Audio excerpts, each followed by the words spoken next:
Hello दोस्तों, मेरा नाम है कृष्णा और आप देख रहे हैं एक्स्ट्रा नॉलेज। आज हम जानेंगे सूर्य के बारे में।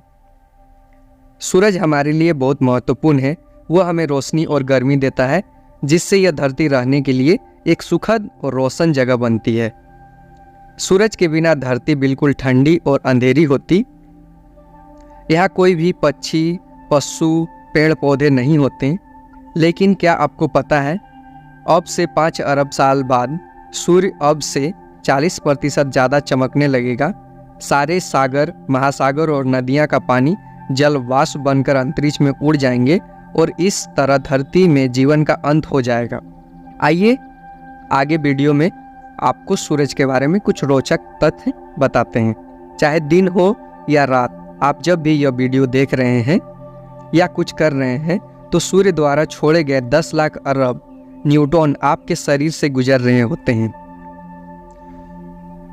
अगर सूर्य का आकार एक फुटबॉल जितना हो और बृहस्पति का गोल्फ बॉल जितना कर दिया जाए तो धरती का आकार एक मटर से भी कम होगा।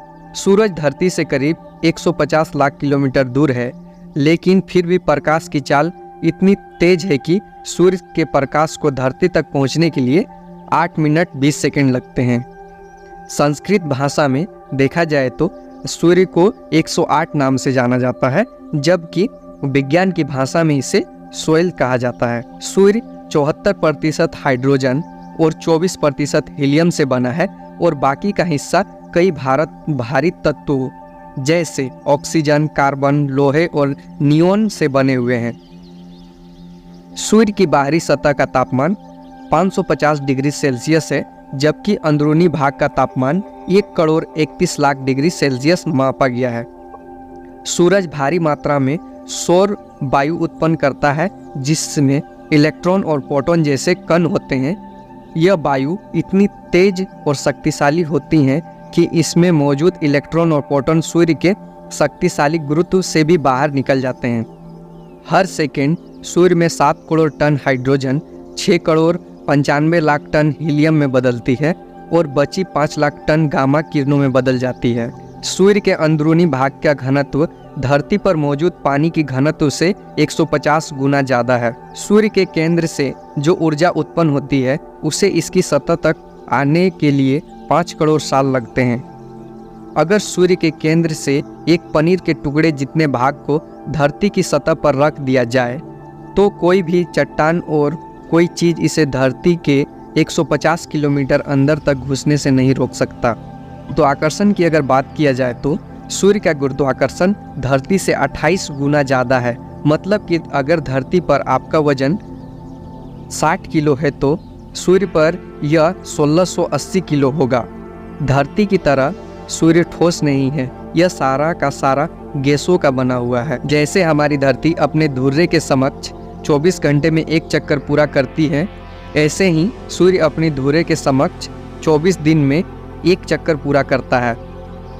अगर मान लें कि सूर्य की चमक एक दिन धरती पर ना पहुंचे तो धरती कुछ ही घंटों में बर्फ की तरह पूरी तरह से जम जाएगी। सारी धरती उत्तरी और दक्षिणी ध्रुव जैसी बन जाएगी। सूर्य आज सबसे अधिक स्थित अवस्था में अपने जीवन का करीबन आधा रास्ता पार कर चुका है। इसमें कई अरबों वर्षों से नाटकीय रूप से कोई बदलाव नहीं हुआ है और आगामी कई वर्षों तक यूं ही अपरिवर्तित बना रहेगा। कहा जाता है कि 1 अरब 10 लाख साल बाद सूर्य अब से 10% ज़्यादा चमकने लगेगा। धरती का वायुमंडल और इसकी नमी अत्यधिक तापमान के कारण अंतरिक्ष में उड़ जाएंगी।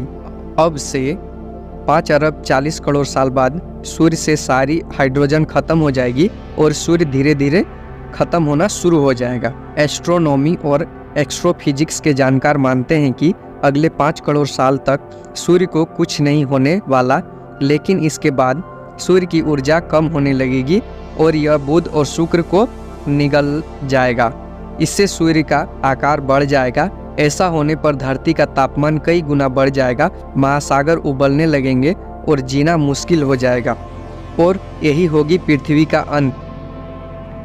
पृथ्वी पर उथल पुथल मचाने के बाद सूर्य एक सफ़ेद बौने तारे में बदल जाएगा और अगर किसी वजह से सूर्य ब्लैक होल में बदल भी गया तो यह इतना मामूली ब्लैक होल होगा कि ब्रह्मांड में इसके होने या ना होने का कोई फर्क नहीं पड़ेगा। इस ब्लैक होल की सीमा सिर्फ 3 किलोमीटर होगी। कुछ पौराणिक कथाओं का मान्यता यह भी है कि सूर्य एक प्रमुख देवता है।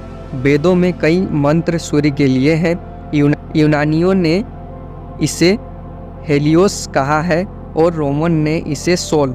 पौराणिक संदर्भ में सूर्यदेव की उत्पत्ति के अनेक प्रसंग प्राप्त होते हैं, यद्यपि उनमें वर्णित घटनाक्रमों में अंतर है, किंतु कई प्रसंग मिलते जुलते हैं। सर्वाधिक प्रचलित मान्यता के अनुसार भगवान सूर्य महर्षि कश्यप के पुत्र हैं।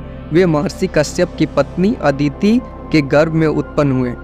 अदिति के पुत्र होने के कारण ही उनका नाम आदित्य हुआ। तारों के जन्म में एक सच्चाई यह भी है कि तारे हमेशा जुड़वा पैदा होते हैं। एक अकेला तारा कभी भी जन्म नहीं लेता है।